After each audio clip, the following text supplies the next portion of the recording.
أعوذ بالله من الشيطان الرجيم بسم الله الرحمن الرحيم. I seek refuge with Allah from the Satan the accursed. In the name of Allah, most kind, most merciful. Respected ulamas, respected elders, sisters and brothers, ladies and gentlemen, Assalamu alaikum. Wa alaikum assalam wa rahmatullahi. May God's peace be with you. I welcome you to this meeting. Hear Deedat speak on Rushdie. It is indeed a great honor for us all to have Shaikh Ahmed Deedat amidst us once more. The internationally renowned Muslim scholar of the Christian Bible will share with us some of his experiences. He will tell us how in South Africa, with a Muslim population of less than 2%, they were about the first to succeed in having Satanic Verses banned, and how they were able to have Rushdie stopped from entering that country. We must bear in mind, sisters and brothers, that a British passport holder does not need a visa to enter that country. And South Africa is the country where apartheid is practiced. Ladies and gentlemen, it is also a privilege for me to introduce to you our chairman for today, Brother Sharif Malnik. Brother Malnik, alhamdulillah, embraced Islam some 10 years ago. He is a lawyer holding a Juris Doctor from the US. He is a successful international businessman and presently resides in London. Sisters and brothers, Mr. Sharif Malnik.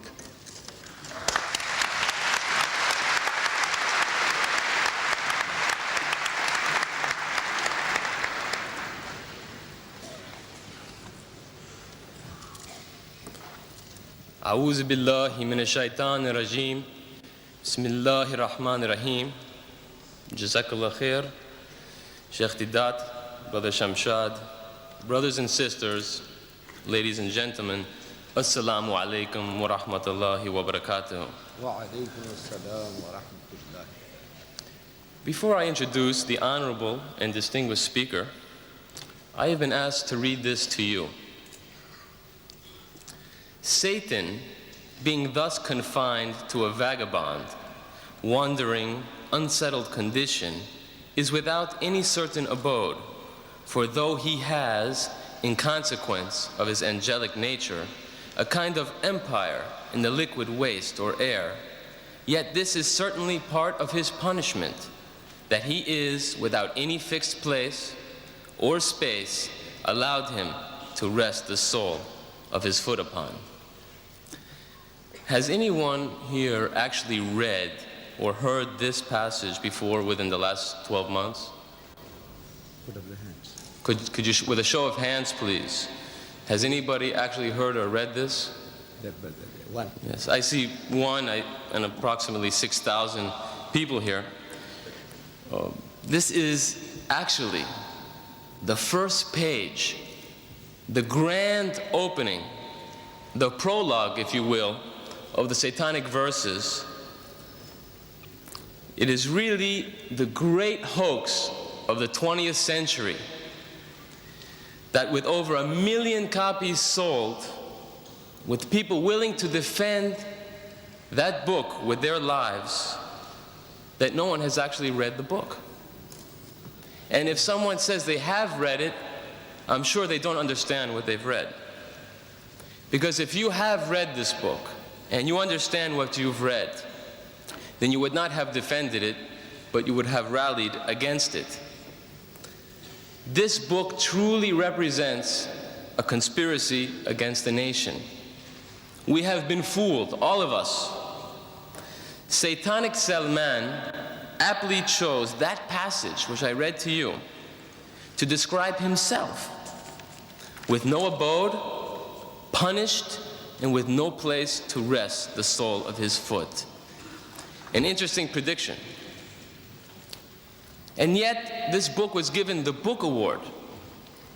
It is a standard of literature which our future generations will study and be influenced by.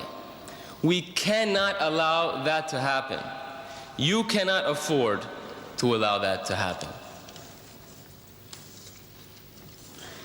I should like to mention, as many in our audience are familiar with our most honorable speaker, you may have noticed that today's program did not begin with a recitation from the Holy Qur'an. This is most unusual for our prolific speaker, as you are probably aware if you have seen any of the 65 videotapes produced by Shaikh Deedat and his organization, the Islamic Propagation Center International. The Holy Qur'an will not be recited today because the speaker shall deal with the actual contents of the Satanic Verses. I say the actual contents because I'm sure that you don't know what this obscene book contains, and you have proved it here today, one hand in 6,000. It is the vulgar nature of the Satanic Verses which precludes us from reading the Holy Qur'an to open the program today. But, ladies and gentlemen, somebody has to do the job. Do not despair. Shaikh Ahmed Deedat is here with us today, and he has done the job for us. He is the first person to deal with the contents, the actual contents of the Satanic Verses, however distasteful this may be. He is not afraid to dirty his hands. For, in order to remove an impurity, one must necessarily dirty one's hands. Let us remember that it is Salman Rushdie and his defenders who have provoked and necessitated this response. I would like to warn the audience that passages from the Satanic Verses will be read aloud. These passages are offensive to every decent man and woman. Unfortunately, there is no other way to properly deal with this subject. So I would suggest that we have 2 minutes. If there are any persons here who are prudish, or if there are any children here, I would suggest that they take this opportunity to leave the hall. You have been warned also in the advertisements that this is not for prudish men or women. It is necessary to lay out a few ground rules under which we shall operate today. We ask, or rather insist, that you remain calm and orderly. Do not attempt to break the stage security perimeter. At the end of the lecture, members of the audience are invited to ask questions related to the topic. Allow the speaker his uninterrupted time to speak, and then you may participate in the discussion by asking your questions at the appropriate time. I have no doubt that many who are present here today are genuinely seeking truth. Let our behavior today confirm that.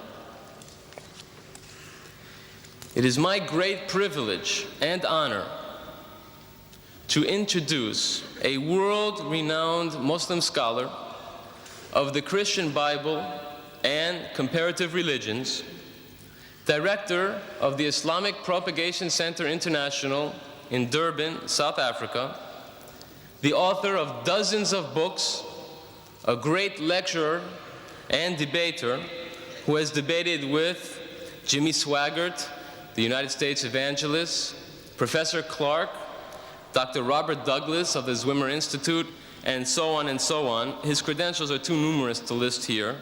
Ladies and gentlemen, brothers and sisters, respected elders, may I present Shaikh Ahmed Deedat.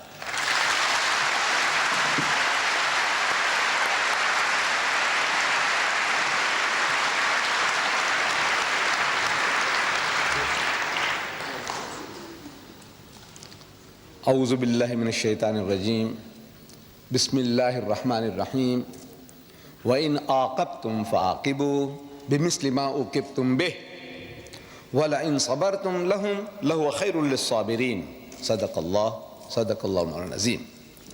Mr. Chairman and brethren, the subject that has been advertised, as you read it in the paper, was not the original topic of discussion this afternoon. The original topic, as we wanted to advertise, was the subject of this book. Each and every one of you have it. If you have it in that envelope, please take it out. Have a look at it. Everyone is supposed to have this booklet. The cover, it says, How Salman Rushdie Fooled the West. That is how we wanted to advertise, in two colors, which we had planned. We sent it over, the negatives, for publication. But the so-called British Free Press, they couldn't stomach it. How Rushdie fooled the West. They said they won't advertise that. They won't take our paid adverts. Believe me, I am talking about your great country, which stands for freedom of speech and expression. For who? Not for everybody, for certain selected groups. This innocent advertisement, how Rushdie fooled the West, they couldn't stomach that. So we had to change it for their benefit to say a challenge to the giants of the British literary world. These giants, the so-called giants, who are standing in support of Rushdie, I have been reading their statements. They said, never mind what he says, we support Rushdie. Never mind what he says. He is a god. He is their god today. Whatever he says, we support him. How can you deal with people like that? We say, come forward. Now I want to educate you. I want you to know what he says, because you haven't really read the book. That is why you talk like that. An amazing thing I'm telling you now, really speaking, nobody has really read the book, Muslims and non-Muslims. Because I'm meeting your people in this country, journalists, and I'm asking them, they're asking us, I'm asking them, have you read the book? Most of them say no, they are honest. But some of them, they said, yes, we have. So I asked them, what have you read? What have you read? He said, well, it's a very, very difficult book to read. I said, yes. So many people say that. What did you read? I will come to that. I will come to that in time. Now, this book came out in September 88, I take it. And there was a furore among the Muslims of Britain. A dear friend of mine here in London, by the name of Arfaq Malik, an attorney at law, a lawyer, he faxes some pages of this filthy, dirty, satanic work to me for my attention. And naturally, any Muslim, any decent person on reading what those pages contain would be infuriated, and I was infuriated. What to do? We said, this book should be banned. So we made an approach to the director of publications, a censorship board in South Africa, and showed him a few selected pages. And it did the job. It did the job. In a country where we are less than 2%, we have no vote, no voice. One white man can buy the whole lot of us out, lock, stock, and barrel. One white man. That's what we are worth. And yet, we were able to perform a miracle. We beat most Muslim countries to the draw, except for India was the first. I feel that there'll be hardly anybody who can contradict me, that we were the second nation in the world to have the book banned. South Africa, the land of apartheid, the polecat of the world, did it. How was it done? These selected pages, we take them over to the director and say, sir, have a look at this. The Satanic Verses, page 461. You don't have to worry. This book is an instruction book, it's an instruction manual. When you read it, some of the pages and things that you miss out, you'll find them here. This is an instruction manual for you all. He reads, nigger eat white man shit. Nigger. You know who he's talking about? The Africans. He eat white man shit. You know this word shit, it was so difficult for me to use here, in this very hall. There was a debate and I wanted to use this word and I skirted around and around, beating around the bush, and I couldn't come to it. I couldn't say the word shit. But now I have to say shit because I have to quote him. I said, now you know, human dung, you know, cow dung. What the hell? Therefore you were warned. You were warned. He says, look, please, if you are hypersensitive, don't come. Don't bring your women and children with you. But you have braved yourself to say, now we are prepared to listen. We are in Britain. You know, these words that I'm uttering here, I can't utter in my own country because the book is banned. I can't quote the fellow. In my own country, I can't publish this book. This tape that you will see, in case that you want to purchase this tape, videotape of this meeting, you will be able to purchase it and enjoy it at home if you want to. Put your children one side. Put them to sleep when you see this. But in my country, I can't do anything. I can't touch the tape. I can't touch the book. This is your privilege. You see, you have that freedom of speech and expression. I say, well, you enjoy. So nigger eat white man shit. So the censor reacts. He says, this is racist. He is a racist himself, but he said, this is rank racism. You know, how will the Africans react to this? This book is telling them that they enjoy eating white man shit. Because he has an afterthought, who? Satanic Salman.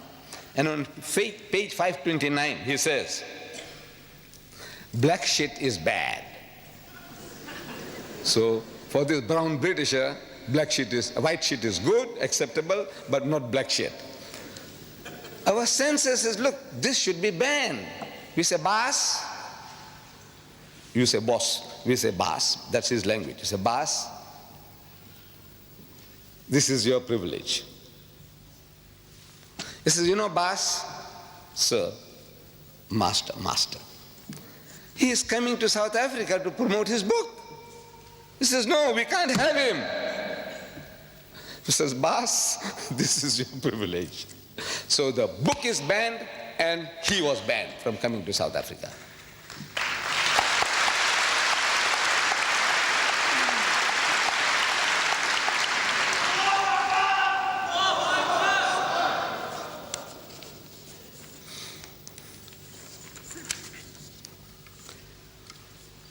We could have done the same thing here.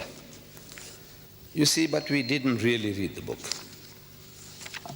It's an amazing thing. Nobody really reads it. You see, we get worked up emotionally. This is human nature. Something that hurts us, we have no time to think. If I was here with you during those days, I would have joined you. In your marches, in your crying, in book burning, I would have been one with you. But you see, I'm at a distance. And from a distance, you see more things than what you are now directly involved. You are in it. You are under pressure, under attack. You are barbarians. You remind them of Hitler. Hitler burned books, so you might also create a Nazi party here and, overtake the country. All these fears, they well up, and now you have to battle with this.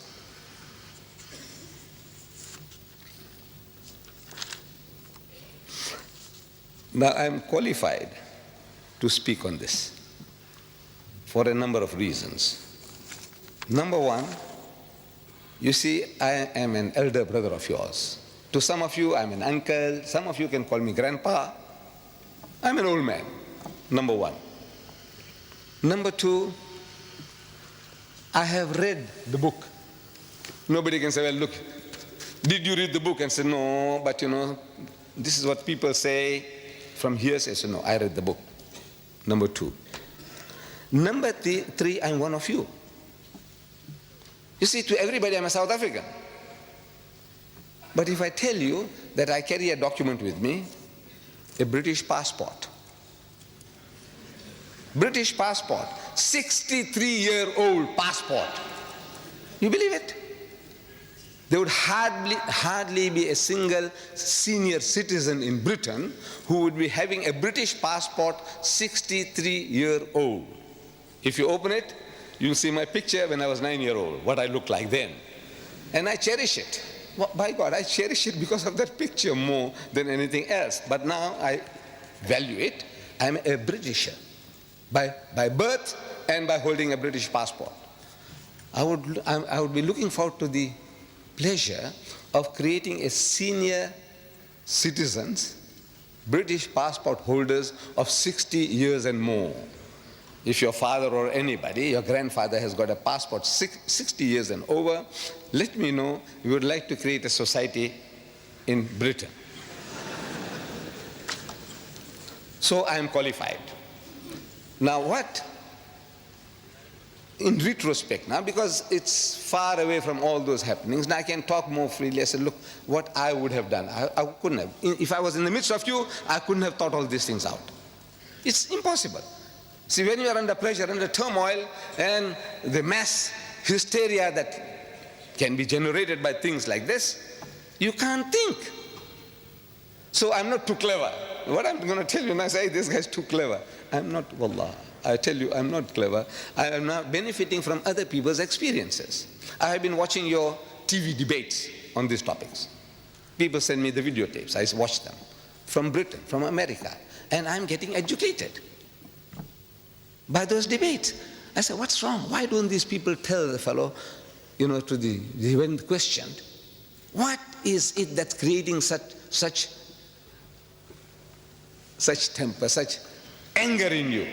What makes you so angry? So the guy says, he spoke slanderous things and he stored filthy language. One of these programs I'm watching, the nearest a brother came to answering. He's prodded. What did he say?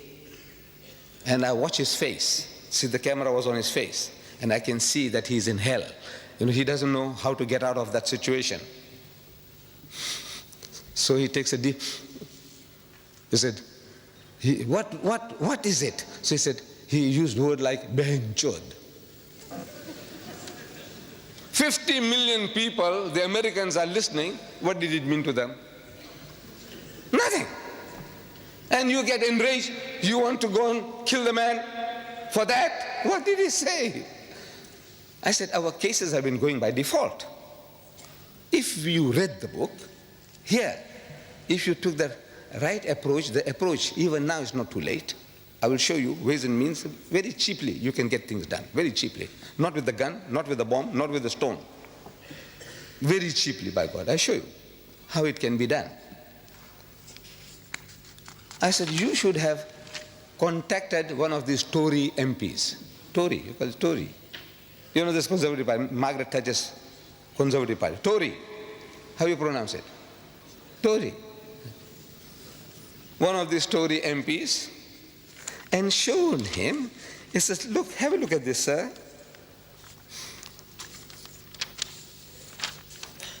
Our Iron Lady, our Prime Minister, this fellow Rushdie, show him the page, open the page 269. He calls our Maggie torture. Torture, not Thatcher, torture. One sentence, one word sentence, torture, full stop. Then he calls her Maggie the bitch. You know that? He is calling our Prime Minister Maggie the bitch, and he got away with it. Then on page 80 of his book, he says the British. I don't know how I'm going to say this. Page 80, he says the sister, F-U-C-K-I-N-G, British. You see, he's thinking in Gujarati or Hindi. He's born in Bombay. He wants to use the word that our representative used on the TV, Behin Chod. No, he's thinking in that language and he translates it, but not at that stage. When he uses that word, no translation. Sister fucking British. This is what he's telling them. You fuck your own sisters. British, whether you are Pakistani British or English British or Sikh British or Jamaican British, you fuck your own sisters. You take that? You take that? I said, tell this to the MP. Look at this, sir. And this guy on page 169, I'll come to it later in detail, he has sex with the Queen. He even cohabits with the Queen. I will come to that. I tell you, immediately the book would have been banned. Immediately. No arguments. But you were crying about yourself. You know, he saw my mother, he saw my fathers, our spiritual fathers, our Sahabas, he did this, he did that. It's a good luck to you. You are a people, you know, you have been a challenge to us for over 1,000 years. You conquered once Christian lands, never to be retaken. The whole of North Africa was Christian. Whole of North Africa, Egypt, Morocco, Algeria, Libya, the whole lot was Christian. The whole of the Middle East, Syria, Palestine, what you call Lebanon, all this was Christian. You came and ruled Spain for 800 years. You knocked at the gates of Vienna. You have it a challenge. And even now, when you are down and out in the gutter, even now you tell the guy, he says, look, sir, don't drink. Drinking is bad. Gambling is bad. No dating, no dancing, no courting. Don't eat the pig. Don't you?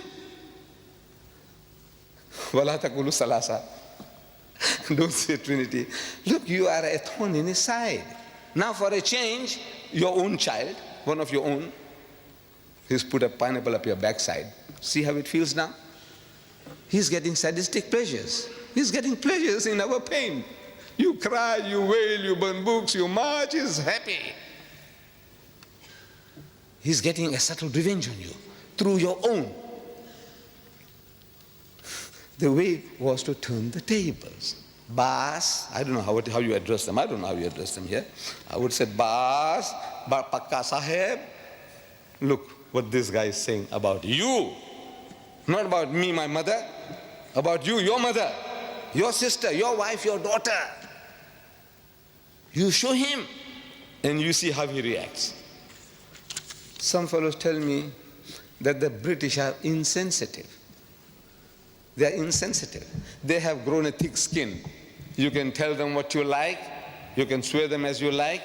They don't react. I said, don't take a chance. You're making a mistake. He's highly sensitive. But his sensitivity is selective. Where it affects him, I will give you illustration, examples.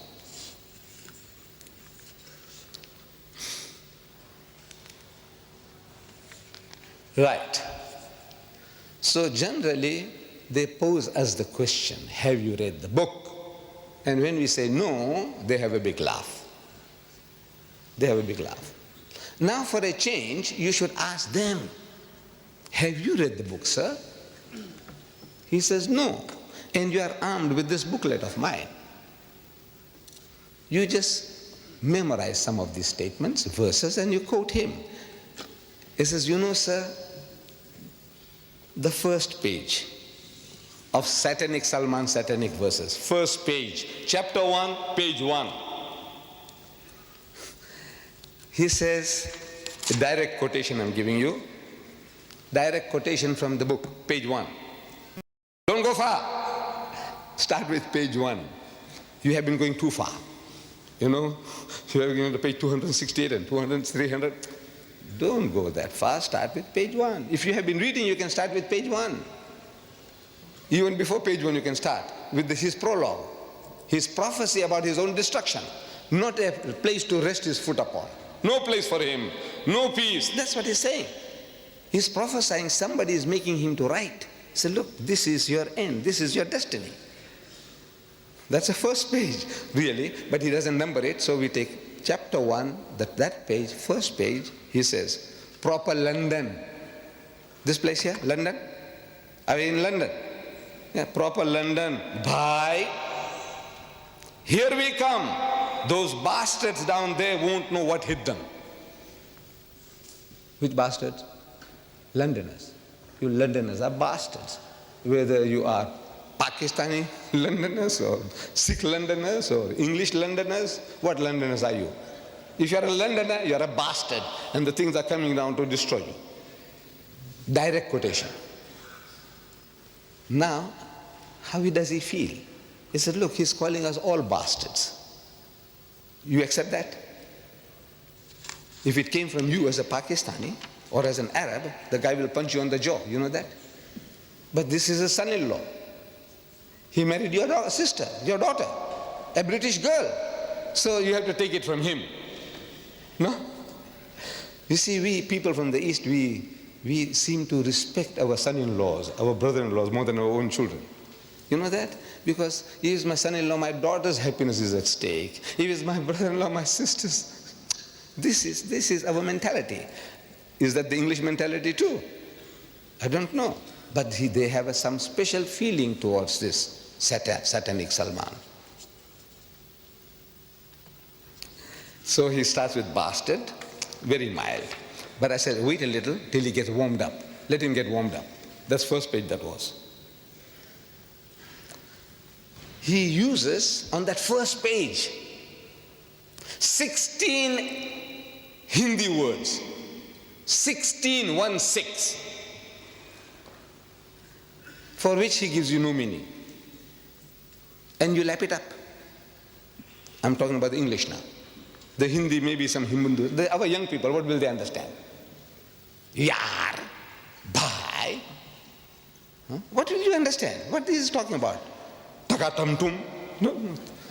If I read it to you, you can't imagine anybody taking this book up, paying 15 pounds, the fool. He pays 15 pounds for this book, and he reads this. I read the first paragraph. See what you make of it. To be born again, sang Jibreel Farishta, tumbling from the heavens. First you have to die. Hoji, hoji, hoji, hoji. The Englishman understands what he's saying. Hoji, hoji. To land upon the bosomy earth, first one needs to fly. Tata, takatum. The Englishman laps it up. Very nice, very nice. What? Indian spice. Huh?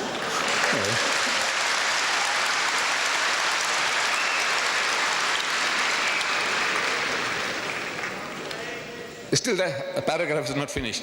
How to ever smile again? At first you won't cry. How to win the darling's love? Mister, without a sigh. Baba, if you want to get born again, just before dawn, one's winter's morning, New Year's Day, or thereabouts, 2 real, full-grown, living men fell from a great height, 29,002 feet, towards the English Channel, without benefit of parachutes or wings, out of a clear sky.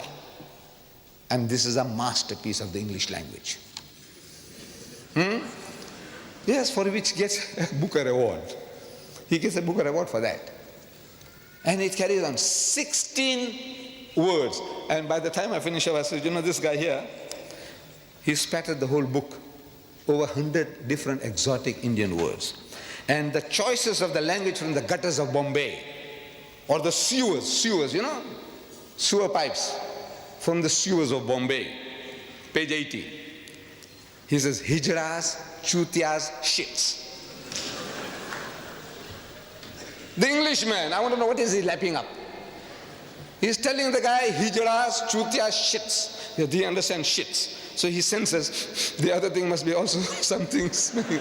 But what does he know what he's reading? And these poor fools, The French will translate that into French with Hijras Chutia Shits, and the German will Hijras Chutia Shits, and our Jewish brother and cousins in Palestine, in Israel, in Hebrew they will write in Hebrew, and they'll write Hijras Chutia Shits. Shits, of course, they'll have the word for it. What are they doing? This guy has made a monkey out of everybody. Look, he's a mighty genius. He's our own. We produced him. But the British cultivated him. They are his godfathers, protectors. You know, I can't even translate this. I can translate, I know the meaning. Bulk of you think you know the meaning. You really don't know the meaning of what he's saying. Very few, very rare. What he's getting away with. We should ask the Penguin publishers, sir, do you know what he's saying? You haven't translated, he hasn't given you a glossary at the end of the book to tell you this word means that, this, nothing. He doesn't do that. He doesn't do that. He's getting away with murder. But nobody showed it to our fellow countrymen. So look, this guy is making a monkey out of you, sir. Look what he's doing to you. We must ask the Josephine Pauline Thompson of the General Secretary of the PEN, you know, this society of all these essayists and editors and writers and playwrights and all that kind of thing. They have a society called PEN, acronym for all these things. Michael Foote and the Booker Prize Committee. Ask them, what is this for which you paid this guy $800,000 or pounds? I don't know whether it's dollar or pound, but it's 800,000 all right. As advance money. He said, this shit, don't give another printer. We will have this. We will eat this. That's what they did. Advance money. He said, look, this is for us. Reserve it for us. He's made monkeys out of everybody. And he got money in the process. He's our product. He's a mighty genius. Now, if you say that the British are insensitive, I say, no, you're wrong. They're not insensitive. I'm reading in my country, call for ban in our local newspaper. It's a dateline from London. The news comes from London into our newspaper there. Call for banning a person. Furious British MPs. I'm reading. You will find this on page 9 in your book. Don't take it out now. Leave it now. Leave it now. Furious British MPs have called for American actor Mickey Rourke, R-O-U-R-K, Rourke, to be banned from Britain. Harry Greenway, Conservative MP for Ealing North, said, I hope the British government will never allow this man to set foot on our shores. Never allow this man, this American, originating from Ireland. His grandfathers or great-grandfathers had migrated to America. He's an actor. And they won't allow him to come into Britain, ban him from coming to Britain. I'm shocked beyond belief, he said. Greenway says, I'm shocked beyond belief. The MPs were particularly incensed by his use of a 4-letter word. Because that guy used a 4-letter word, Mickey Rourke, to describe Mrs. Margaret Thatcher's policies. That's all. Not for her, not describing Margaret Thatcher, but her policies. He used a 4-letter word. You know what the 4-letter word is. Anybody don't know, put up your hand. You don't know what the 4-letter word is. You all know, thank God. For a 4-letter word, they're so incensed, they won't allow him to land in Britain. But Rushdie does one better than that. He uses the same 4-letter word, for which the Mickey Rourke can't come to Britain, but he improves upon Rourke by making it active. That guy said F-U-C-K, he ends it by I-N-G, ing. The first word gets stuck in the throat of the British, and the second one goes down, slips down easily, because he makes it ing, fucking policies. Can you imagine? No, double standards. No, they didn't know. He uses 4 in half a paragraph. He uses that word 4 times to describe Margaret Thatcher's policies. Listen. Oh, full stop. That's a sentence. Master of speech. No, it is. Look, the shorter the sentence, look, they tell us, in language writing, if you can, full stop. That's a masterpiece. It is. If you know about writing, you'll agree. No, that's a master. Full stop. She's radical, all right. Talking about Margaret Thatcher. She's radical, all right. What she can fucking achieve is literally ... I'm only quoting direct quotation. Direct quotation. I'm not going to add any words of my own. Because I told you in my book here, it's unexpurgated. I don't interfere, I don't improve, I don't try to add or delete or soften, nothing. These quotations are unexpurgated as they are in his book. You can check it up. And if you find that I'm pulling a fast one on you, every mistake you take out, £100 for you. He said, no, he didn't say that. He didn't say that. £100 at a time. Find out. Any typographical error will be accepted. But a misquotation, £100 for you, for every mistake you find. Check it up with his Satanic Verses. Is literally ... from fucking Surrey and Hampshire ... Nobody has ever tried to replace a whole fucking class before ... No, when I say ... it's there in the book ... 3 dots. ... This country, your Britain, that's stuffed full of fucking old corpses. Page 270. 4 fuckings in half a paragraph. And the British accept it. You know why? Because they don't know. You didn't educate them. You didn't show it to them. This is what I want you to do. This little booklet. Any guy who talks to you says, "Boss, sir, come and have a cup of tea with me. Look, sir, what does he say? How does he speak?" About us, about our people. And you say he's got the freedom of speech and expression, unlimited, absolute. Is it absolute? He can swear anybody's mother. He can swear you. Ask him, is it right? Ask him. Ask them. But they don't know. By God, they don't know. These authors, these so-called giants of British literature, they don't know. They haven't read the book. He uses that word 52 times in this book. 52 times. F-U-C-K-I-N-G. 52 times. Open page 11 now, that book of mine. Open page 11. Page 11. You must have the book with you. We made it that every seat that one would take will have a book there. Page 11. You have a look there. Every letter of the alphabet. 52 times he's used that filthy, dirty word. 52 times. One for each week of the year. He didn't miss that. One for every week if you take it up. Kalma padho uska. One for every week. 52 weeks in a year. One for every week. Starting with A, and the A. And the A, you see it there. Fucking A. Full stop. Page 245. And carries on. Allies. Americans. Argentina. And the B. Beatles. Bedpan. And the C. And the C. Class. And again. Creep. Clowns. Commandos. You got the pages there. Look, check it up. If one statement is false, £100 for you. You can mint money without costing you anything. Next page, page 12. You see under diff, and the F, and the D. What a thing, what a book. You want me to go through it? You want me to go through with this? Huh? And he wins a Booker Award. He gets $800,000 advance money for this.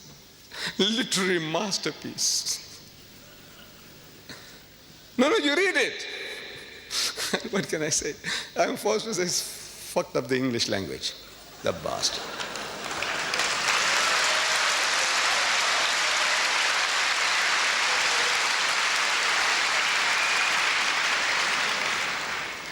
What does he say about our Iron Lady, Mrs. Margaret Thatcher? You know, I don't know why. My wife, she is not educated. She is not educated. But she has a special liking for Mrs. Thatcher. When Mrs. Thatcher appears on the TV screen, all stations close, all stop, all work stops. She must listen to her. You know, maybe it's her militancy, her forcefulness, the clarity of her expressions. She is very clear. She loves Mrs. Thatcher. My daughter, she loves Mrs. Thatcher. They don't understand her policies. Look, you might want to question me. Please don't question me about her policy. I don't understand myself. But I also admire her. You know, the way she speaks, I like that lady. On page 269, he says, this torture, Maggie the bitch. Maggie the bitch. I'm asking, is that right? To call the leader of your nation a bitch. You call her torture? Maybe Mrs. Thatcher can take it. You know, she's so big, she's so great. What is the dogs barking? Let them bark. Call her a bitch? Maybe she can take that too. But I'm asking, the feelings of her dear son, Mark. You tell him that you are a son of a bitch. Because if mother is a bitch,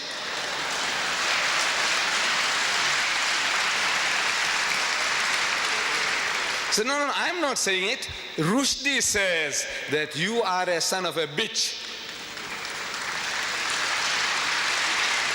By God, I tell you, he'll punch you on the jaw, break your jaw. I have seen him on TV. I know what he looks like, a great footballer when he was in South Africa. You say that, look, I'm not saying it, sir. Mark, these are not my words. Rushdie says that you are a son of a bitch and I'll give you one on the jaw. What about the feelings of her darling daughter, Carol? You tell her that Rushdie says your mother is a bitch. How would she react? I ask you. No feelings? You have no feelings. They have no feelings? What are they made of? Stones? No, they're human just like you and us. By God, I tell you, they will react. I didn't hear. Iron Lady, she's Iron Lady. I said she can take it. But now, what does Islam say to that? What does Islam say? Allah tells us in the Holy Qur'an, do not defame nor be sarcastic to each other. وَلَا تَنَابَذُوا بِالْأَلْقَابِ. Nor call each other by offensive nicknames. This is our teaching. Don't call people by offensive nicknames. Iron Lady, maybe it's an honorable. You say, look, she's tough and strong. She can do more than a dozen men's job. She's great. She takes it as a compliment. Torture, is that a compliment? We know it's not.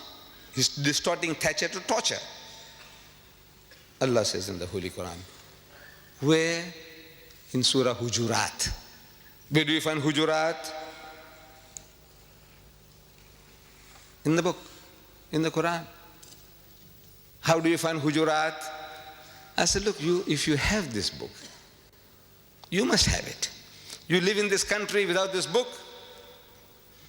I don't know what I can tell you. This book here by Abdullah Yusuf Ali, this translation, at the back of it has a very comprehensive index. Somebody gives you a reference, Hujurat, and the H, look for Hujurat. It'll tell you chapter 49. 49 is easy to find because every page is numbered. Every page is numbered. Once you find 49, as an ayah number, verse number 11, easy to find. So you read the وَلَا تَنَابَذُوا بِالْأَلْقَابِ. And do not call people by offensive nicknames. Teaching you. Or another place under slander. Don't slander. Give you references. Don't backbite. Gives you references. What do you want to know? Anything you want to know, everything here is on your fingertips. And this is your privilege to have this for £5. Almost 2,000 pages for £5. There are fools who are paying £15 for 547 pages. This Satanic Salman's Satanic Verses, 547 pages. Thick, these are thick pages, cheap paper. They are out to mint money. The cover is beautiful. The cover, as you see, is very beautiful. It is beautiful. The coloring, the production is good. But it's only a piece of paper. This is hardcover, solid, gold written. This is paper, but however, it looks very nice. 547 pages of filth, rubbish for 15 pounds. This 2,000 pages, 5 pounds. 2,000. This is Fletcher Bible paper. But most of you, I know you haven't got it. You haven't got this book. You have to arm yourself. They are available outside. We made it easy for you. Don't go start hunting for this book. You won't find it at Foyles. If Foyles had it, they'll charge you 50 pounds. Make it impossible for you to buy. 5 pounds outside here is highly subsidized. Get it. For yourself, for your neighbor, for your employer, as a wedding present, as a birthday present. There's no better gift you can give to your family, friends, and even to your employers, even the non-Muslim. 5 pounds, 5 pounds, 5 pounds. Take them one at a time, 2, 4, 5, 10, take them. Keep them. Maybe you might not be able to repeat it. 5 pounds for 2,000 pages. This is 15 pounds for 547 pages. This filth and rubbish. So Allah says, don't defame people. Don't call people by offensive nicknames. What about bitch? Calling a person a bitch?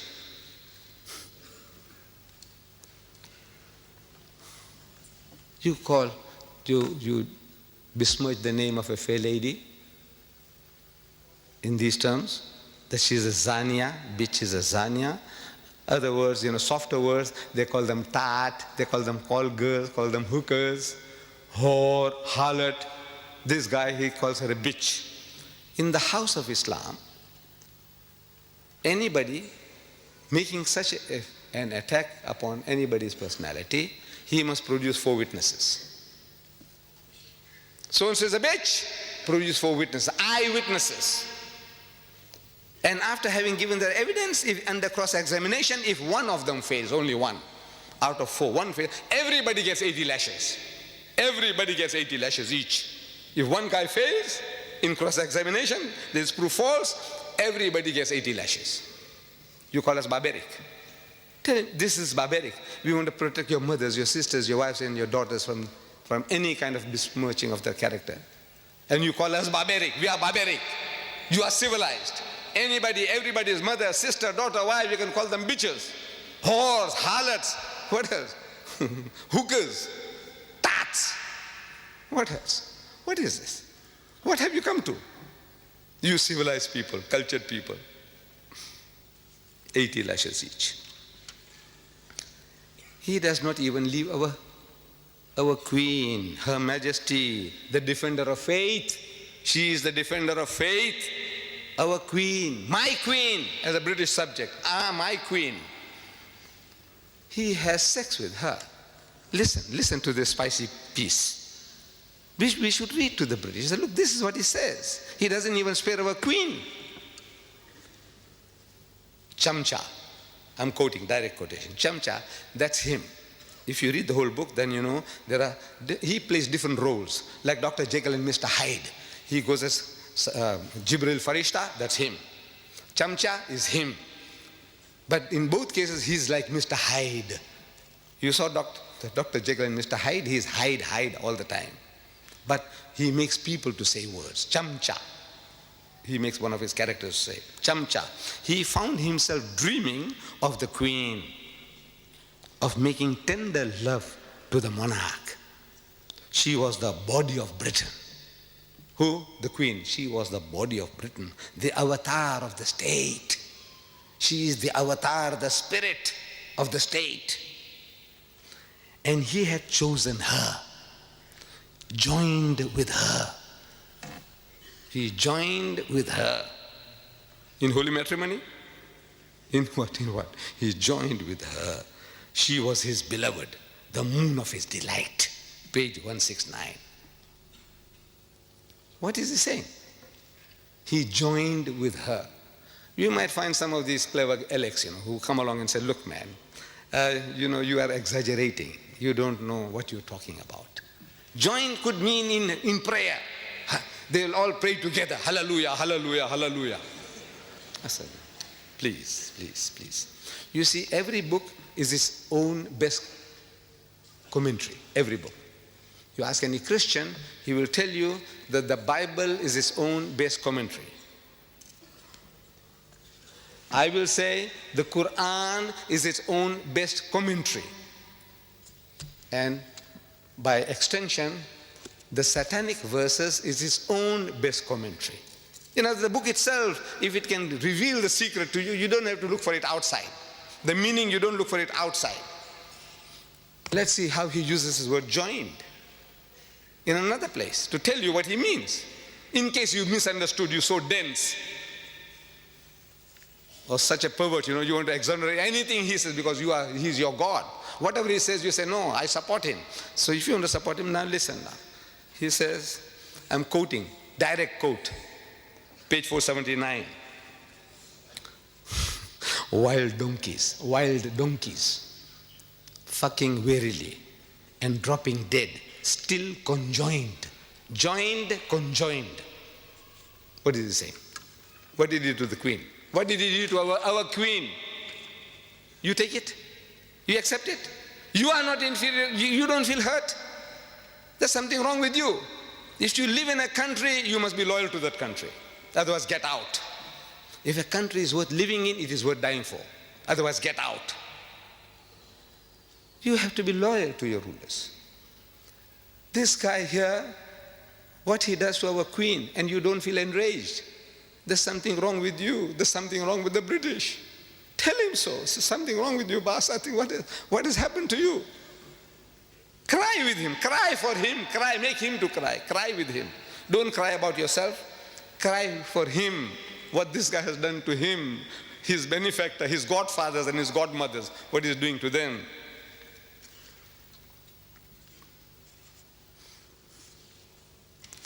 They are now reading this book in public. This is an obsession. Marianne Wiggins, his second wife, American. I had read her statement before she ran away also. She also had enough of this guy. First what he did to, if I have the chance, I'll tell you what he says about doing to white women. What he did to first one, and he did to the second one. But Marianne Wiggins, she said, if I was free, if I was not his wife, I would have read it all over Britain, place to place. At the present moment, there is a woman called Susan Sontag of this literary guild. She's reading it in public in New York, religiously, daily. She is gathering people, men and women, black and white, young and old. So listen to this new Bible of theirs, the Satanic Bible, the Satanic Verses. She's reading it to them. And there is a young man, an Afro-American. He's listening. He's very attentive. And she's reading from the book. She says, she's reading, I'm quoting, page 261 of the Satanic Verses. White women, never mind fat, Jewish or non-differential. White women were for fucking and throwing over. This is, I'm reading page 261 of the Satanic Verses. That she is reading to the public, and the boy is listening. White women, no man fat, means, they look like a lump, a bag of potatoes, sexually not very, very desirable. Or Jewish with a poly nose, crooked nose, don't worry. Non-differential, you can't make out the difference whether she's Swiss or German or French or English, what? You can't make out the difference. The only qualification is she must be white. If she's white, they are way for and throwing away. So this young man, he hears, and is out for mischief with 5 other friends of his. He is going to the Central Park in New York, and he sees a white woman, very athletic. She's doing jogging. She wants to keep herself fit and trim. So they see her, and it triggers the fellow off. This is it, man. The Bible says, Salman's Satanic Verses says, white women, no man, fat, Jewish or non-differential, this is nice and trim, so they go for her like a pack of wolves, and one fellow bashes her on the head and she falls unconscious, and they gang raped her one by one.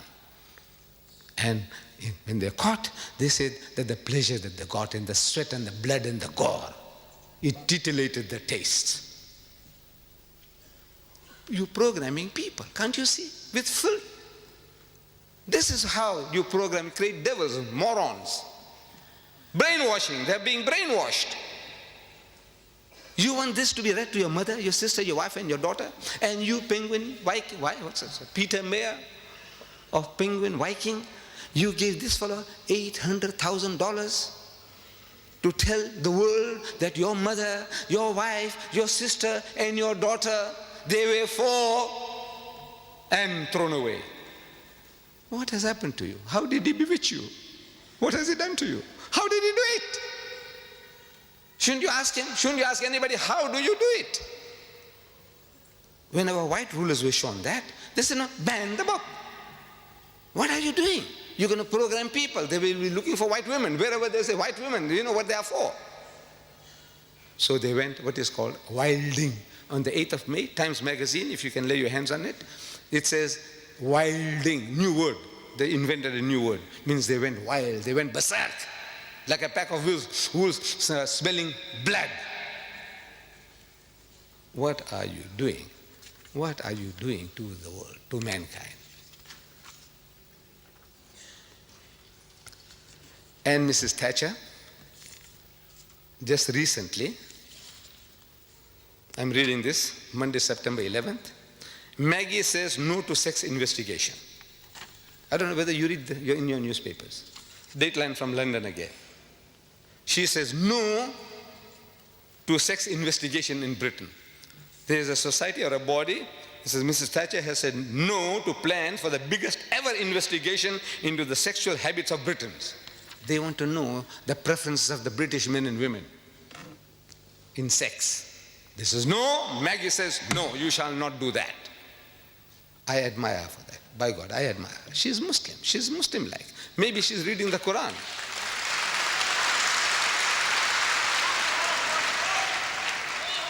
Because Allah tells us in the Qur'an, evil should not be noised abroad, broadcast, except where injustice has been done.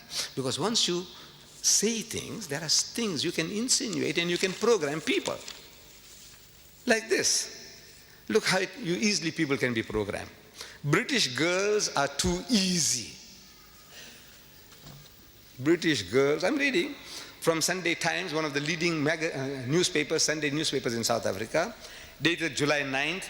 It says, British girls are too easy. Latin lovers reckon there's no skill in chatting up British girls because it's too easy to get them into bed. The Italian stallions in the holiday resort of Rimini hold a Playboy of the Year contest, earning points for each girl they make love to. They have a contest.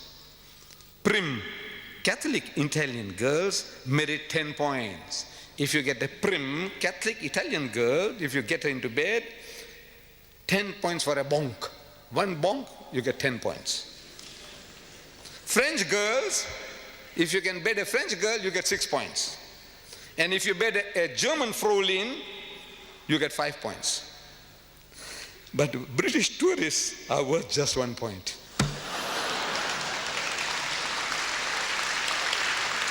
What are you doing? Your daughters, your sisters, when they go overseas, every guy's doing, I say, man, this is the easiest meat. What you doing? Even if they're not, now everybody is making approaches. Like a beach in season, that every British girl is like a beach in season. Anybody comes, anything goes. This is what the guys are saying. You want to have a sex survey here? Here, September 16, 1989, The Economist, your news magazine, The Economist, says a woman was raped on a London tube. You know, your underground. She was raped. So they carried out a survey. And a survey showed that only 24% of women thought the tube safe during the daytime. Only 24% of women thought the tube safe during the daytime, and only 1% at night. You know what they're telling you? This is semantics, playing with words. They're telling you that 99% of your mothers and your sisters and your daughters are terrified at night, 99%. But they say only 1% feel safe. Instead of saying 99% feel unsafe. The masters of language. This is how they do it. You want the world to know? You want to take statistics? Dr. Kinsey, the American, he did it. The Life of the American Female. The Life of the American Female by Dr. Kinsey. I read it. But I will not allow my wife to read. Fortunately, she can't. But I will not definitely allow my daughter to read. Why? Because by reading that stuff, it's going to pollute their minds. It'll give them filthy, dirty ideas which they could never have imagined. I can't give you details because it might create the same problems. I will not share it with you, what I read. Dr. Kinsey's Life of the American Female. If you read it, it's the same. The British female is the same. The French female is the same. The German female is the same. On the average, it'll be the same. Gives you ideas. Filthy, dirty things. Mrs. Margaret Thatcher is wise. She says, no, you shall not do it. I take off my hat to her. By God, she's acting as a Muslim. This is Islam. These things you don't do. And even what they call, this is royal gossip that even British rags won't publish. Look, they have certain standards. You know, rags, British rags, these rotten papers, filthy, dirty newspaper, they talk about all the filth and the dirt, pornographic thing. And bigger headline, not even Britain's notorious gutter press. You have a gutter press here? Even notorious gutter press dares to print the story Yanks have read, the Americans have been reading. What? Mum's the word about Zara's dad. Mum's the word, keep quiet. Don't utter anything about who is the father of Zara. Who is Zara?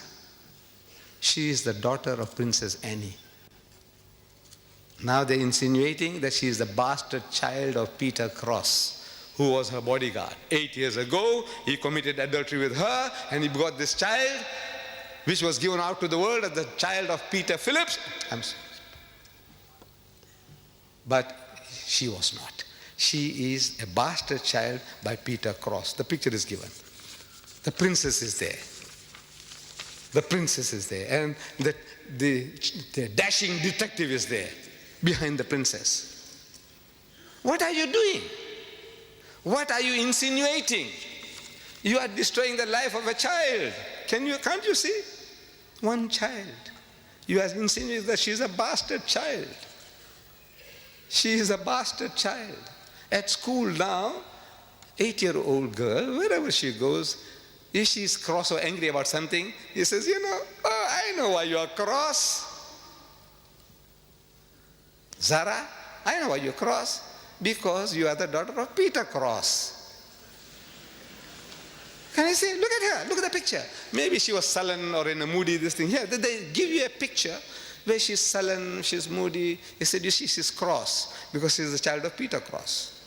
And this starts where it started in Britain. One of your leading newspaper men here, the doyen of British newspapers, of the Daily Mail, columnist, Nigel Dempster, he goes to America and he makes these insinuations. He says Mr. Dempster was offering his expert opinion on the recently announced separation of Annie from her Mark Phillips, her husband, the undisputed father of Annie's son, Peter, age 11. Undisputed. He's got it blood tested. Can you imagine? He says now he's undisputed. How do you know he's undisputed? But now he's undisputed. He's giving the guarantee that the 11-year-old boy is undisputed his father's son. Asked by an interviewer to explain the breakup of the marriage, Mr. Dempster said, the problems dated back to the birth of Zara and cited long-standing allegations of an affair at that time between Annie and a dashing detective, Peter Cross, who was then her bodyguard. The newspaper says it's an old trick. Get the story published over here, means in America, first, and then you can write about it at home in England. You say, the Americans say, I'm not saying anything. The American newspaper said that Zara is the bastard child of Peter Cross. Can you do that? In the house of Islam, can you get away with that? By God. But this we want to protect, we want to help you, we want to teach you, but you can't teach, you can't help if you don't know the book yourself. If we don't know our own book, we don't know the games that they're playing, to be warned. Once you know, you can deal with the matter better. We are told, Allah tells in the Qur'an, Ya ayyuhallazina amanu, say, O you who believe, Ajtanibu kathiran min az-zann. Say, avoid of much of suspicion as possible. Inna ba'da dhanni ithmun, because in most cases suspicion is a sin. Wala tajassasu, and do not spy upon one another. Wala yaghtab ba'dukum ba'da, and do not backbite or slander one another. Ayuhibbu ahadukum an yakula lahma akhihi maytan. Is there a single one of you? Is there one of you who's prepared to eat the meat of his dead brother? That's what you are doing. The person is not there to defend himself or herself. You are eating your dead brother's meat or your dead sister's meat. Allah is asking, is there one of you who's prepared to do that? Eat his dead brother's meat? Even cannibals don't do that. They love your meat, love my meat, but not his brother, and carry on dead meat at that. فَكَرِهْتُمُوهُ, says, stop. Nay, they will abhor it. Unko karahat hogi, karahat. They wouldn't like it. Wattaqullah, say, fear Allah. Stop it. Inna Allah wa tawwabur rahim. Even now, Allah is of forgiving, most merciful. Jo ho gaya to ho gaya. What has happened in the past has happened. Stop it. No more. This is barbaric. This is barbaric teaching. These are satanic verses. The Khabir says these are satanic verses. This is satanic? Is this satanic? Or you are satanic? Who is satanic? What is satanic? No, the trouble is also with us. We have let the Qur'an down. We don't know our own book. This ayah, how many of us have read? How many of us are trying to live by it? Very few. You know why? We are not programmed with it. To be programmed, you read, and you become aware and implement it in your life. This was from Surah Hujurat, again, chapter 49, ayah number 12.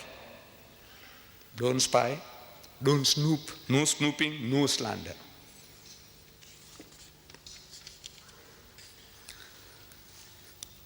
This guy, he spares nobody. He spares nobody. This is some type of sickness. I think there's a special word for it. A man who hates everybody, anybody, everybody. Even himself. If you read, he hates even himself. There's something sickness. He is a case for a psychiatrist. But he is an evil genius for writing. And there are conspirators at work. Conspirators, people are conspiring for this. They want this to be done. They want this guy to do. They gave him advance money beforehand. So come on, man, write this book. It's a grand idea that now you can slaughter the Muslims with filth. I said he spares nobody. Even my Hindu cousins. My ancestors were Hindus. I come from Bombay, India. My ancestors were Gujarati Hindus. I'm thanking Rajiv Gandhi. We all Muslims, we must thank Rajiv Gandhi for banning the book. But I'm telling him in my little booklet, I says, Rajiv, you have done yourself a great favor. I will not attribute motives to him. Oh, he wants to curry favor with the Muslim voters. No, don't do that. If a man has done a good deed, acknowledge it. Rajiv, I thank you for what you have done. Thank you very much.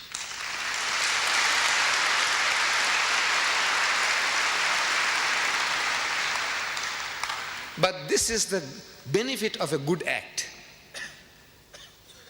If you do something good, the benefits, the rewards are so much greater. You are actually helping yourself. I said, you have done yourself a great favor by banning the book. Because in that book, maybe he didn't know, maybe the Hindus don't know, that he hasn't spared the gods of the Hindus. He hasn't spared the gods. On page 539, he says, a direct quote I'm giving you now. Here was a lecherous drunken Rama. the God of the Hindus. Rama is the seventh incarnation of God, according to Hindu philosophy. Krishna is the eighth incarnation of God. Buddha, the ninth incarnation of God. Rama, here he calls him lecherous, obsessed with sex, drunken, alcoholic. Rama, and a flighty Sita, his wife, worshipped by millions of Hindus as a goddess. She is a flighty woman. Flighty doesn't mean flying away from sexual approaches. Flighty means one who is easily excited, easily aroused sexually, like a bitch in season, randy. This is what he's saying, flighty. Go and look up your dictionary at home. Flighty. Flighty doesn't mean flying away, flying into illicit sex. And while Ravana, the demon king, was depicted as an upright and honest man. The devil is an upright and honest man. The gods of the Hindus, he is a lecherous debaucher and drunkard. And his wife is a whore, harlot. That's what he's implying. Jibreel, that's Rushdie. Now he's taking the role of Jibreel. He's Jibreel. Gabriel. Jibreel is playing Ravana. He plays the part of the demon king, but as a saint. The saint he makes into a devil, and the devil he makes into a saint, and he takes the role of the devil becoming a saint. George explained in fascinated horror, looks like he's trying deliberately to set up a final confrontation with religious sectarians, knowing he can't win. Look, he's writing, Rushdie is writing this. A prophecy about himself that, look, he's doing this. He's trying to create a play within a play, a dream within a dream, so he can get away with this. I was only dreaming. You know, when he had sex with the queen, he was only dreaming. He didn't literally do it. That's how these perverts will say, look, he was only dreaming. I said, you khabis, when he wrote it, he wasn't dreaming, was he?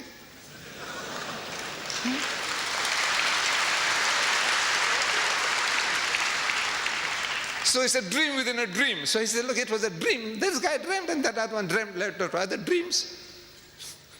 He says, a final confrontation with the sectarians, knowing he can't win, that hell he'll be broken to bits.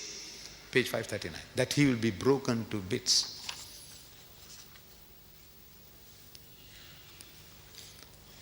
My dear brothers and sisters, the problems generated by this satanic Salman, Satanic Verses, in his notorious book, are too vast for any one person to handle. Please, let me conclude that if such are the priests, these are the priests, the prophets of these atheist and agnostic people, these are their gods. If such are the priests, like Rushdie and his fellow travelers, with a Bible like the Satanic Verses, God bless the congregation. And if such is the congregation, then God bless our queen. God save the queen.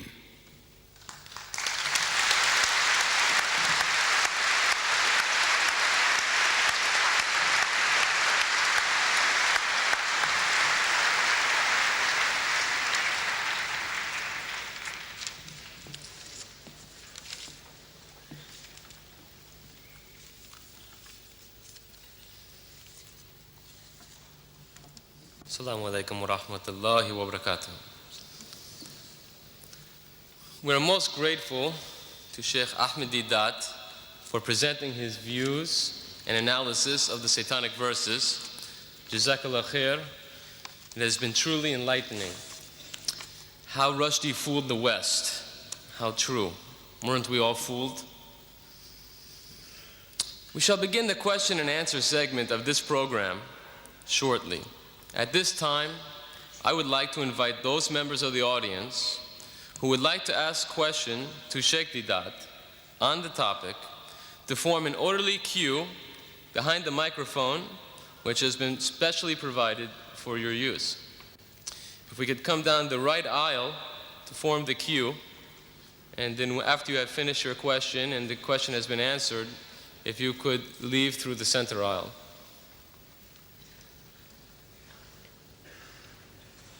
Identify themselves.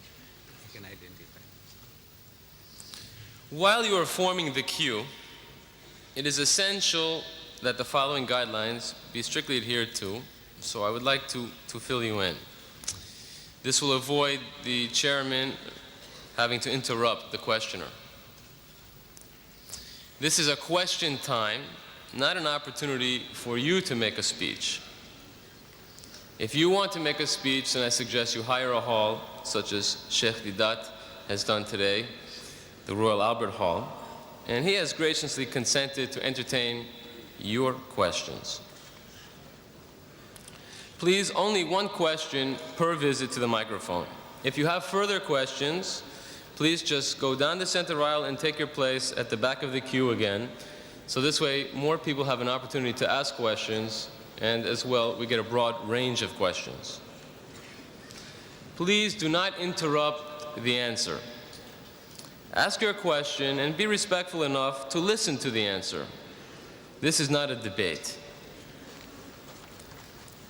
Finally, please keep your questions succinct and related to the topic of today's lecture, how Rushdie fooled the West. It is not fair to the speaker or to the rest of the audience to ask a question on another topic. There are many tapes which you can purchase after this question segment which will deal with all of the other topics. There are approximately 65 tapes. If you could see Brother Shamshad, I'm sure that he could help to fill any needs that you might have to get any of the videotapes. They can identify themselves and ask. And also, if you would please, before asking your question, identify yourself and then proceed to ask your question. Okay. I think then we're ready for the first question. If you could please, sir, identify yourself and ask your question. Assalamu alaikum. Wahib Hassan, a student. Just like to ask, should Rushdie die?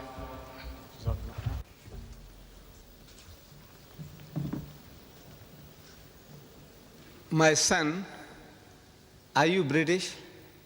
Are you British? Huh? Yes. You are a Britisher. No, if you are a Britisher, you see, I said, how Rushdie fooled the West. You are one of those. And if he did to your queen, if he did to your ruler, Mrs. Thatcher, what Rushdie did, I want to know from you, what would you do? What you would do. I want to know, if you are a Britisher, if you are a loyal citizen of this country, I want to know from you, what would you be doing?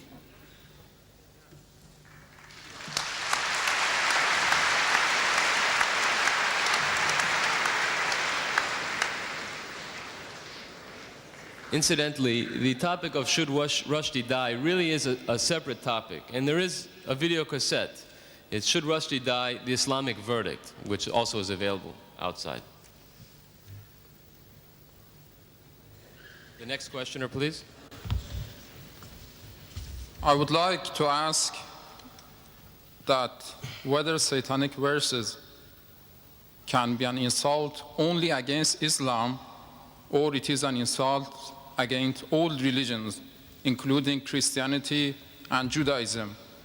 And if yes, is it not a good idea to ask the leading figures among Christians and Jews to express their views, whether they agree with the content of this book or not?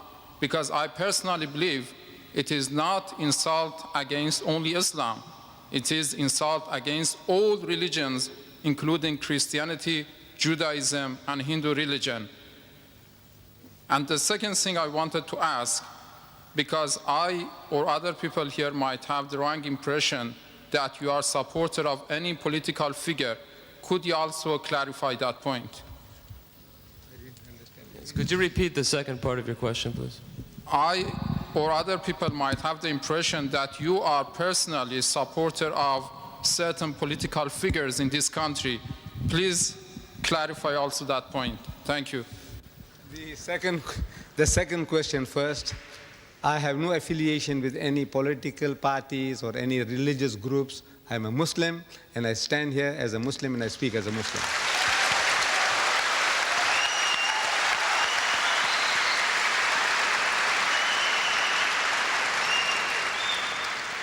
With regards to the first question, you see, when I said how he took the West, more specifically tonight, the British, for a ride. Now the British, you can't say the British are only Christians. My Muslim brothers say they are British. The Jews in this country say they are British. The atheists say they are British. So I said, look, everybody is involved. You don't have to carry any religious label, affiliation, to specifically address you. He says, now look, you as a Jew, you know, you are being attacked. You as a Christian are being attacked. I said the whole of humanity, or the whites in general, and we Muslims in particular, everybody is attacked. So we don't have to start separating. I said, now where is your stand? You as a Britisher, whether you are an atheist or a Muslim or whatever you are. If you are a Britisher, you live in this country, you have been enjoying the benefits of this land, I want to know what is your stand, what must you do? And I told you, I spelled it out for you. The thing we have to do is to educate the people about the book. When he opens his mouth, Rushdie, so come, let us talk. This is what I'm suggesting, that you call the people for a dialogue. Sit down, man, give him a cup of tea, give him your bhajjas and samosas. I don't know whether you understand that. You see, you ask the Pakistani what I'm talking about. You know, I don't know whether you are from Iran or from where, what the bhajjas and samosas, whether you understand. But our bhajjas and samosas will do the trick. Give it to the guy, and talk to him.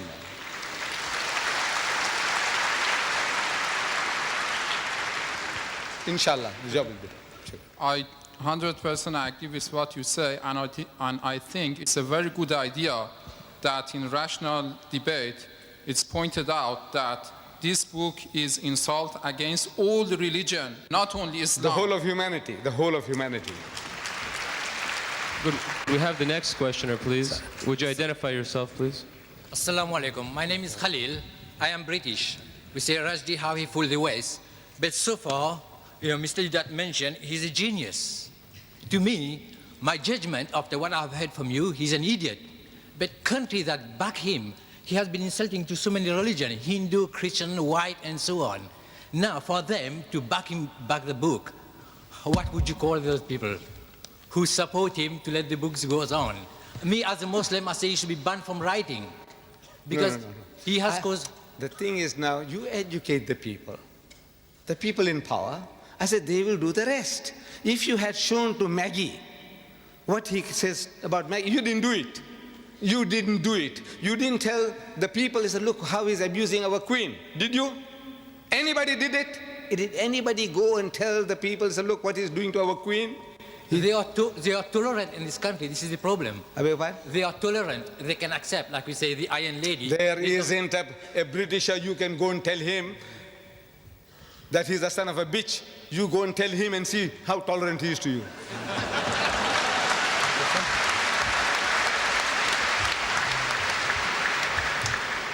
Would you identify yourself, please, and ask your question? Assalamu alaikum. Ladies and gentlemen, brothers and sisters, Shaikh Deedat. Like all Muslims, I'm incensed by what Rushdie has written, and I feel I must protest. According to what you said during your marvelous lecture to the Qur'an, we cannot nickname people or mimic, is that right? Then how would I feel when I read your book on the first line refer to Satanic Salman and the picture with the horns and the hat? Is that against Qur'an or not? Could you please clarify that point for me? Thank you. Thank you. Well, let me say, look what he did to me. See, if I swore you, anybody will justify you swearing back. Am I right? Am I right? Yes. If I swore you, you swear me. You swear me, I swear you. And people will say, well, you just can't help. That guy did it to me. What he did to me, my natural reaction, I'm not perfect, by God, by far from perfect. I'm. Could we have quiet, please? Excuse me, you had your chance. If you would like to ask a question, please go to the back of the queue. Could you please be quiet? You had your chance to ask 3 questions. Now, why don't you line up? Why are you sitting there like a dead duck, Why don't you line up there? You get your turn. You. Line up. Take your turn. Then we know who you are, what you're talking about. See, shouting from there. Now he's discussing strategy. However, look, my son,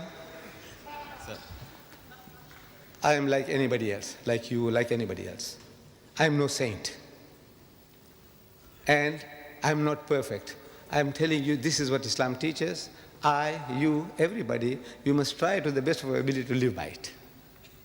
Let's say to a degree, I have fallen short of that requirement.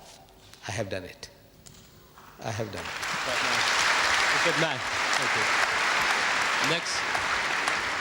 The next questioner, please. Identify yourself. Assalamu alaikum. My name is Omar. I'm a Muslim.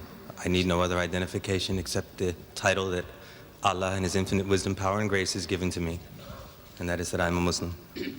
I heard much of what you said and I agreed, and I heard much of what you said and I was hurt and disagreed. I was pained for the children that were here and the language. Of course, we live in a world where language such as that is often used. But what pained me the most was when I heard, if I can quote you, and please allow for my inaccuracies. Sometimes I am often mistaken.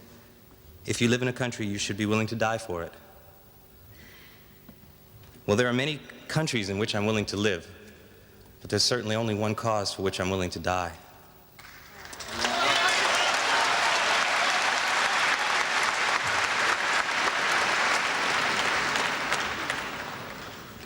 Please clarify yourself if you could. Yes. Thank you. You see, I made a statement that if a country is worth living in, it is worth dying for. I did say that. Islam teaches us that if you can't live, you can't practice your religion, you can't do things right, then you make hijrah. Allah tells in the Qur'an that His earth is vast. For provision, He will provide for you. Make hijrah and go. Go somewhere else. You have no right to remain in a place now. If you are not allowed to practice your faith, your iman, our thing is now, if you are not in a position to practice your deen, you must get out. That is all. So, but if it's worth, I said, if it's worth living in, your country is at war and you sit at home and say, let the people die for you, for your children. I says, no, you must be prepared to defend the country against any outside attack. Right is right, wrong is wrong. But you owe certain loyalties to your country. If you're in Pakistan, you have to defend Pakistan. If you're in Saudi Arabia and there's conscription, in my country, there's no conscription for the black man. But if there is, I can't help it. He said, look, if you live in this country, you have to fight for this country. Otherwise, get out. So this is the answer I can give you, my brother, that I said, if you think it's worth living in, then it's worth dying for. If it's not worth living in, then you are free.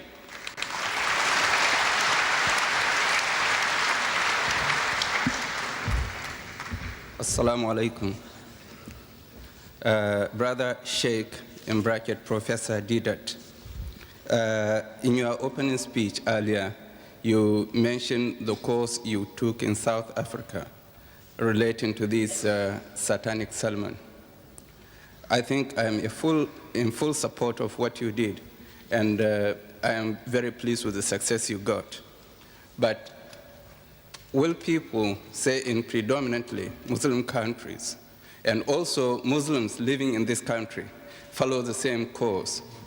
Viewing that the book was written here, published here, which means all those actors, the Queen, the head of state, and other leaders who were accused or abused, have read the book, presumably, or some others have read it and translated it to them. They knew it, and yet they allowed it to be published. So if they didn't object to it, we as Muslims living in this country, though I'm not British, but I'm living here, should we not protest to defend our own religion, our own faith, our own belief? May I know what you think about the action of our brothers and sisters in Bradford, who really brought us to light to defend our cause? Thank you. think you missed the point when I said that if I was here with you when this turmoil was taking place, I would have joined you in your marches, in your crying, in your book burning. I would have been one with you. Did I say that, if you remember? I said that. I would have been one with you. But now I said I have an advantage. I was far away, and it's taken some time for me to see things. In other words, now I can formulate ideas, which you in the midst of turmoil, sitting on a hot stove, you can't do. It's not your fault. I'm not blaming anybody that, look, why couldn't you do this? Why? I said, look, the reason is you were in turmoil. You are on the run. Like Jesus Christ. You see it in the Bible. The man is on the move. Every time he opens his mouth, people want to stone him. So he's on the move. It's a different circumstances from another man who is at peace and rest and he's able to deliver a message. So I have that advantage and experience from other people's mistakes. I'm benefiting. I said, look, this man here on the program was questioned. Have you read the book? And our heroes, almost all, they said no. So I said, no, I mustn't fall foul of that. Suppose I go to Britain and I offered 50,000 pounds to BBC TV. BBC TV, I offered them 50,000 pounds to give me 5 minutes on prime time to give them the best of Rushdie. I said, you want to read in public? You had the blasphemous banquet? Give me only 5 minutes and I give you 50,000 pounds. Give me 5 minutes to read to you the best of Rushdie. No reply.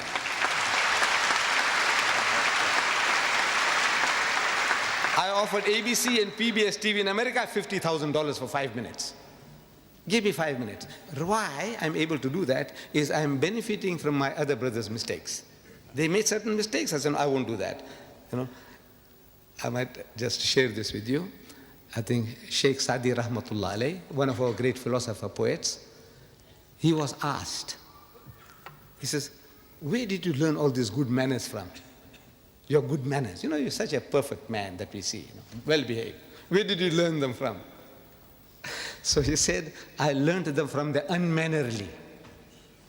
So how can you learn manners from the unmannerly? He says, no, you see, everything I see in the other man that I feel is not right, I won't do it. So this thing you did like that, I won't do that. That mistake you did, so no, I won't do that. So I learned my good manners from the unmannerly. What do you?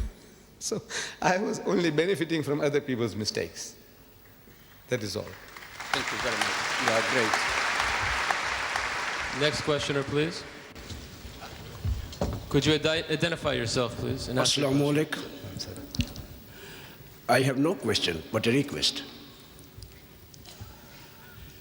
A request only to Dr. Deedat, what he's doing in this world, to be translate one share which I will research and invite everybody to come in speaker corner. Nikal kar khankaon se, Dr. Iqbal says, Maulana Lolabi Kashmiris, in Kashmir is translated in Urdu. Nikal kar khankaon se. Sir, could you ask your question? Ada kar rasme shabiri, ke fakre khankai hai fakar andu wo dilgiri.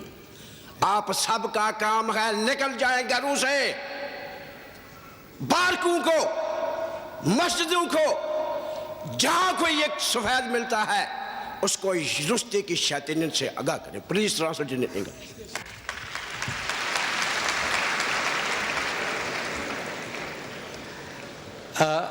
I'm not an Urdu Khan, but so a few words I understood was that instead of remaining in the monkeries and in your cloisters, you know, saying tasbih and sitting down doing nothing, so get out and do some work. That is what is. In essence, that's the message. Assalamu alaikum rahmatullahi wa barakatuh. Brothers and sisters, Shaikh Ahmed. It's all right us saying, right, to stop Salman Rushdie for what he's done to the brothers and sisters. But don't you think he's done the damage already to us? Don't you think what he's done already is very bad already? So don't you think that if we did see him, our natural reaction would be to do something to him? Wouldn't you think so? For what he's done to us? You are a Britisher? Yeah. Right. Your feelings are my feelings. Yeah. Can we have the next questioner, please? Would you identify yourself, please, sir? Assalamu alaikum wa barakatuh. After all the things that that Salman Rushdie did, said, and would he be allowed back into Islam? Would he be allowed to accept Islam again? You see, accepting Islam, this is in the hands of God, whether Allah accepts. If you commit murder, rape, whatever, you commit a crime. Now, if you make istighfar, repentance, sincerely to Allah, Allah can forgive you. But in the house of Islam, the Sharia takes its course. Allah can forgive, but the Sharia won't forgive. You committed a murder, deliberate murder, you deserve to die, life for life. But in the hereafter, your recompense is there. Allah says, all right, okay, you sincerely repented, I forgive you. That's His prerogative. But the Sharia has no right. The Sharia won't allow you to forgive if you do a crime.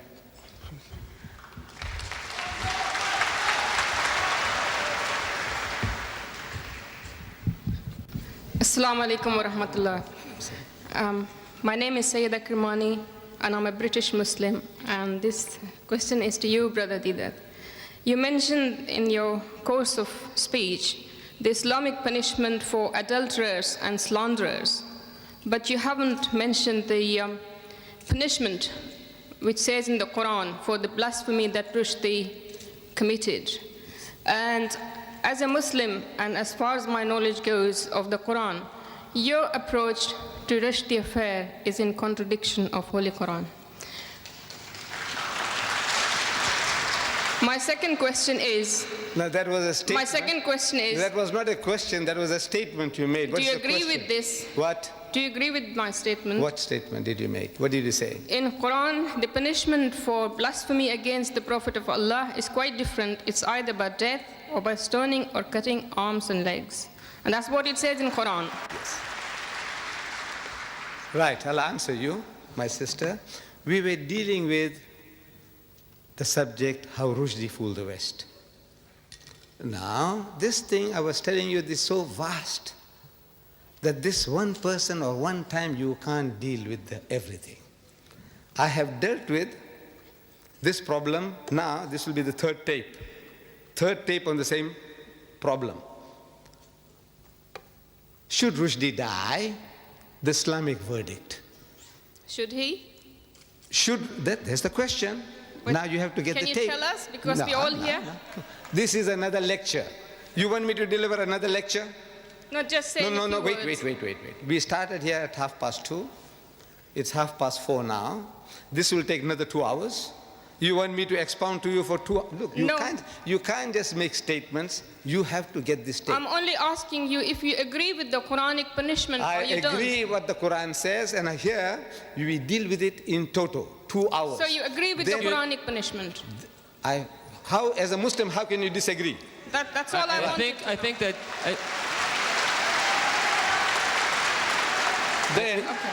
Then further, again, should Rushdie die? Yes. The Judeo-Christian verdict. That's a different subject. Now, at that subject, you said, look, what about Islam? I said, look, when I was talking about Islam, you said, what about... I said, look, wait a minute. You see, there are people who can make 100 different statements in 15 minutes. Unfortunately, I can't do that. You see, if I touch something, I have to explain to you the whole situation. So, the Islamic verdict, the Judeo-Christian verdict, and now you will see in the future how he fooled the West. And each and every one is separate, independent, but is doing a certain job. I think that excuse me, sister, I think that Shaikh Deedat has been very patient in answering a question that is not related to the topic. And brothers and sisters, ladies and gentlemen, I would like to ask you to please remain and contain your questions to the topic. It is unfair to ask a question on another topic which will require perhaps a couple hours of explanation. Could we have the next question, please? Assalamu alaikum. My name is Tabassum Ahmed, and I'm a Muslim Pakistani. I want to ask you, is the fatwa passed by Ayatollah Khomeini, is that justified from an Islamic point of view? I don't think you understand Without English, my trial. child. Look, we have been talking about how Rushdie fooled the West. Where does Khomeini fit in? The topic. Look, if you came with the understanding, I don't know whether you understood, a challenge to the giants of the British literary world, can you stomach the best of Rushdie? There was no Khomeini, no Qur'an, nothing. We're not bringing it. The Qur'an says this, the Hadith says this, nothing. We are talking about how he fooled the West. And what you can do now is to educate the British what he has done to them. Let them do the job. And they will do it for you. Could we have the next questioner, please? Assalamu alaikum wa rahmatullahi. Would you identify yourself, please? My name is Haj, and I would like to ask a question to Shaikh Ahmed Deedat. He says that Rushdie has blasphemed all the humankind, all human beings. And even if he didn't spare the queen, we know, as he says in his book, he has used some words for our Prophet sallallahu alaihi wasallam, and we know that this Prophet is even greater than the queen, or whoever that is greater than the queen. The Prophet is greater than you.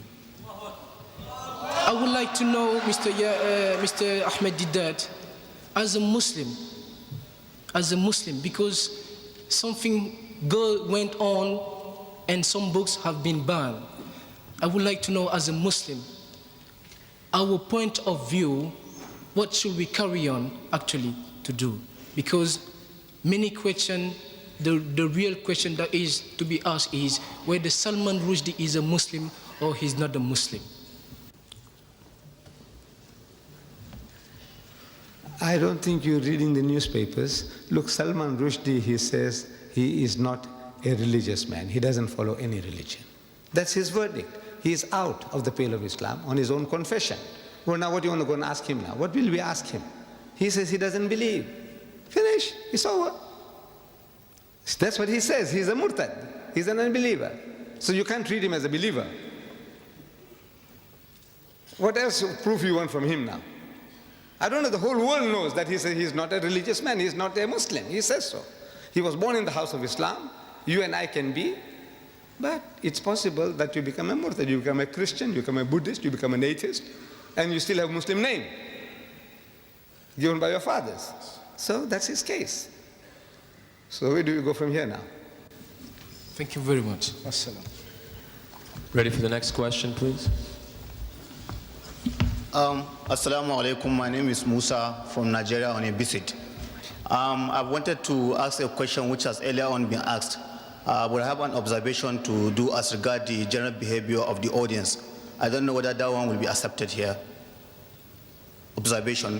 What is do you have a question related to the topic, today's topic? I have a question which has already been asked and answered. But I have an observation to do as regards the general behavior of the audience. Yes, I think that we made that quite clear in the guidelines, that we don't have time for observations, and I'm sure it's an interesting one, but Shaikh Deedat has rented the hall and has given his lecture, and now is a question period. So if you have a question related to the topic, please ask it. If not, you'll have to keep your observation for another time. Okay, it's just an observation. This is not going to but thank you. It's accepted, thank you. We're ready for the next question, please. Assalamu alaikum. My name is Muslim Jafar Kaku. Can I first of all thank you on everybody's behalf for presenting such a different way to what Satanic Verses is actually saying. The second thing I wanted to say was, can you make sure or do some effort in helping us to give this book to each and every household in Britain as well as in America or in Western countries? We will try, inshallah, but we need your support. Can you make sure in helping us, if you can, by video as well?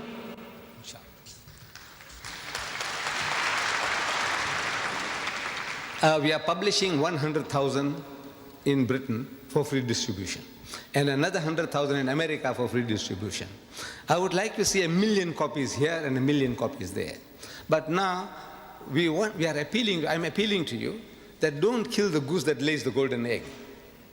You see, don't kill us. What you do is, how much does this book cost each? Roughly 15 pence? Right. This costs 15 pence. Buy 10. Buy 100 at 15 pence each, so you don't kill us. And you give them out on your behalf. You know, this is what you ought to do. That way you'll be helping us immensely. Because now I'm interested in publishing the 100,000, it's under print. But then I said, look, I want 1 million. Look, this book should be given out in the streets, in all the cities. Give them out freely. You know, you buy them at cost price. If you can publish them yourself, cheaper, we are giving you an open order inside. We want no royalties from you. We have no copyrights. You publish it, you sell it, you distribute it free. No restrictions whatsoever. So if you want to do that, you can have that privilege as well. You can print it yourself. Maybe it'll cost you 10 pence. Yeah. Maybe it'll cost you 5 pence. Go ahead and do it. But help us that way. Spread the book. Inshallah, we'll help you. But if you can start a fund or something just to publicize this book and the videos, I'm sure you'll get a lot of response from people who want to donate to this cause. No, we don't want donation. You just buy it yourself. If you have got no time, buy 100 copies only. Okay. For how many? 15 pounds. Thanks very much. Or something like that. Thank you.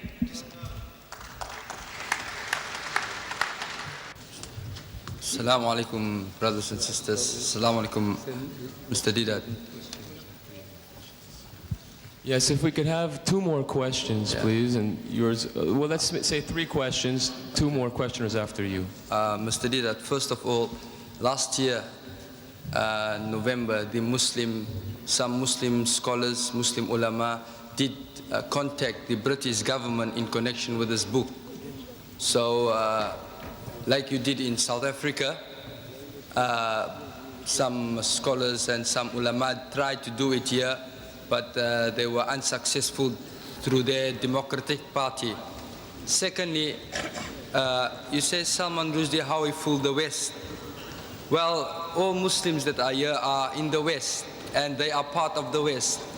And as you have briefed us on how he has said abusive words to people, there's a lot of people here that are non-Muslims, and it is mainly on, you never use the word why they insulted Prophet Muhammad sallallahu alaihi wasallam. The abusive language that he used and the technique that he used, he did not use the word Muhammad.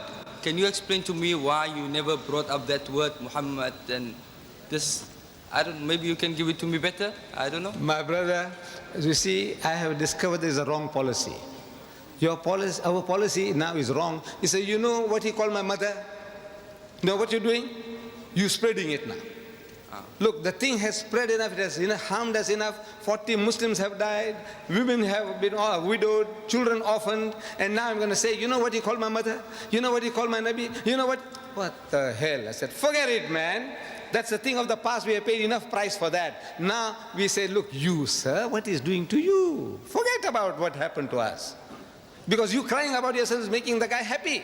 But you must. Why be a fool? You are a fool when you say, now talk about yourself because he's feeling happy. He said, right, he did it to you. Forget that. That's a thing of the past. I know how I feel, how you feel. Because you must understand that there is non-Muslims also here. That's why they wanted to know why we... Don't waste time. Don't waste time. Go for the kill. Before we have the last 2 questions, I would like to take this opportunity, of course, to thank Shaikh Ahmed Deedat for all this time that he has given us. I'd also like to thank the organizers, Brother Shamshad Khan of the Islamic Propagation Center International, and members of his team who have worked so relentlessly, especially Brother Khadim Hussein, Brother Saeed, and Brother Majid Dodi, to make this event a success. Okay, if we could have the next questioner, please. Yes, if everyone after the last questioner can really go and sit down, because we just don't have any more time to answer your questions. Yes, this is the first one, and there is one person after him. And everybody, I'm sure, it's so nice that you do have questions, but unfortunately we have to have some time to cut off the program. So there'll be 2 more questions, this gentleman and 1 more, and the rest, if you could please sit down, and perhaps we'll have there will be other programs this week, and your questions perhaps will be answered at those. Yes, sir? Assalamu alaikum. My name is Muhammad Salim Dadabhai. I wanted to ask Ahmed Deedat is why the Saudi government and the rest of the Arab world did not support the Iranian in order to stop these Salman Rushdie books.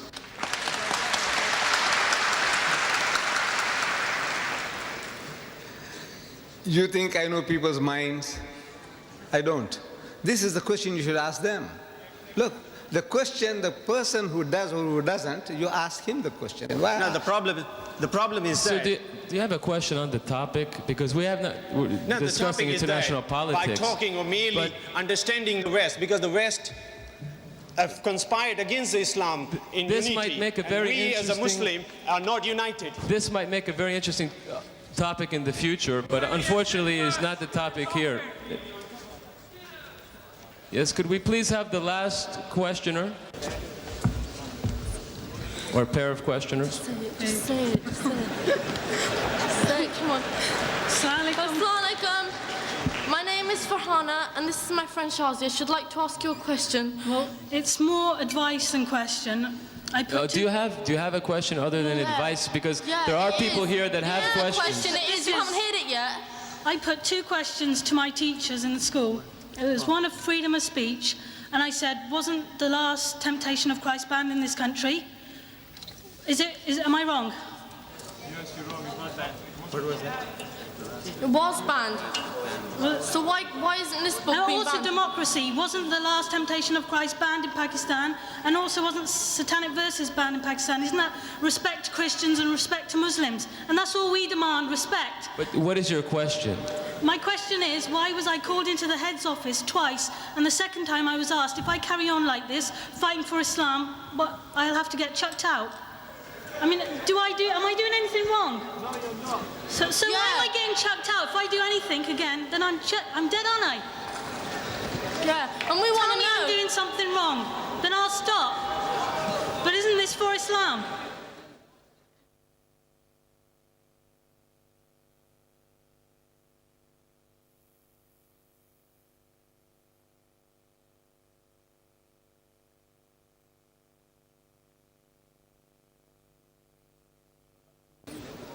I would like to wish each and every one of you, ladies and gentlemen, brothers and sisters, Assalamu alaikum wa rahmatullahi wa barakatuh.